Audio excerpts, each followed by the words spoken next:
The average home price in Toronto is $1,081,400, but what does that actually cost to own? Let's go through the numbers in this video. I'm Michael Ouzas. I'm a realtor in the Greater Toronto Area. Take a second to pause this video and throw a comment down below on what you think the monthly cost is for the average home in Toronto. If you ever wanted to book in a call with me, click on that first link in the description down below.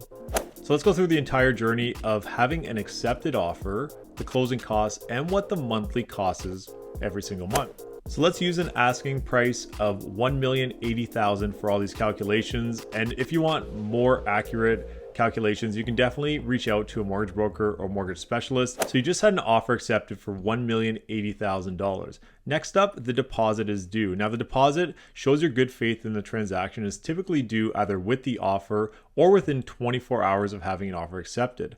The deposit is held in the listing brokerage's trust account and kept there until closing. So that deposit in the city of Toronto is typically 5%, which is $54,070. You're also going to want to keep in mind to have that cash liquid when you are making offers on properties, because if it's due within 24 hours and maybe you bank with a bank that doesn't have a physical storefront, you might not be able to get that deposit bank draft right away. Now, if you have an inspection on that property, that's going to cost you somewhere around $500 plus tax. And then if there's an appraisal, that's also going to be probably somewhere in the $300 to $500 mark. Let's call it $300. So if we calculate those together, your 5% deposit at $54,070, plus about $500 for the inspection and $300 for the appraisal, talking somewhere around $55,000 to firm up the deal.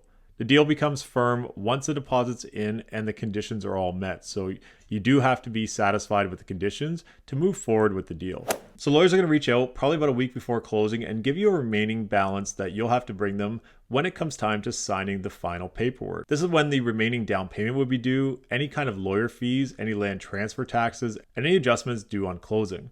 So since there was a 5% deposit, there will be 15% remaining for the down payment. And that's if you're putting down 20%, which is pretty conventional when it comes to purchasing a property.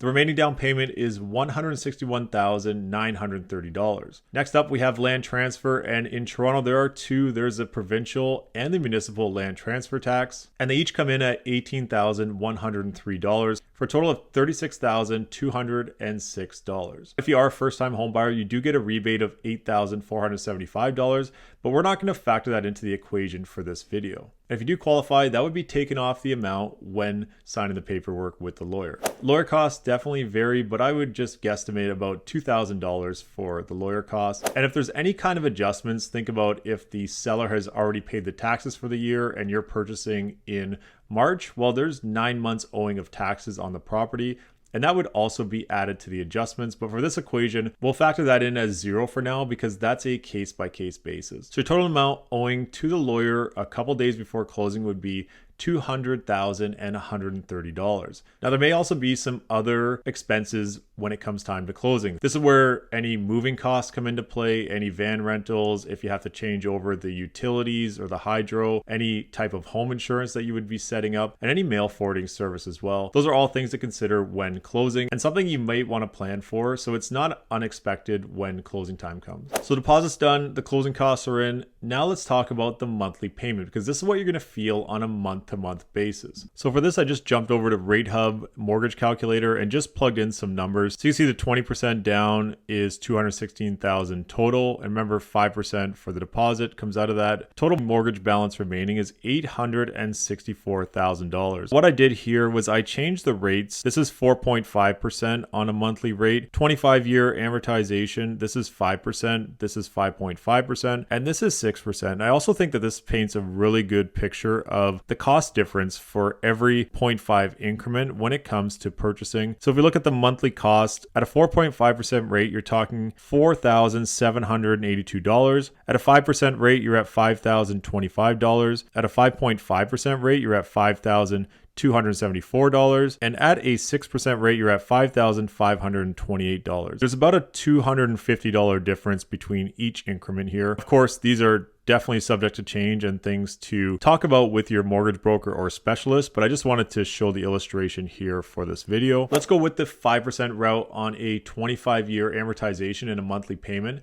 and your payment every single month just on the mortgage side is $5,032. If we estimate taxes at about $6,000 a year to give us a round number, we're talking another $500 a month. Home insurance is typically somewhere between $50 and $100 a month, of course, depending on your coverage. Let's go with $100 a month for the calculation. And I have utilities, which is your gas, your heat, your hydro at $200 a month, and your cable internet at $100 a month. And of course, these are all ballpark numbers, but I just wanted to illustrate what that looks like on a month-to-month basis. So your total on a $1,080,000 property would be $5,932, and we can round that up to about $6,000 a month. Now, of course, these are all subject to change depending on your use of utilities, hydro, what you order on your cable internet package, a very case-by-case basis, but I wanted to give the illustration to show you what that looks like when purchasing a $1,080,000 property in the city of Toronto. So I'd love to hear your thoughts on what you think of these numbers, if it's higher or lower than what you were expecting. If you found any value in this video,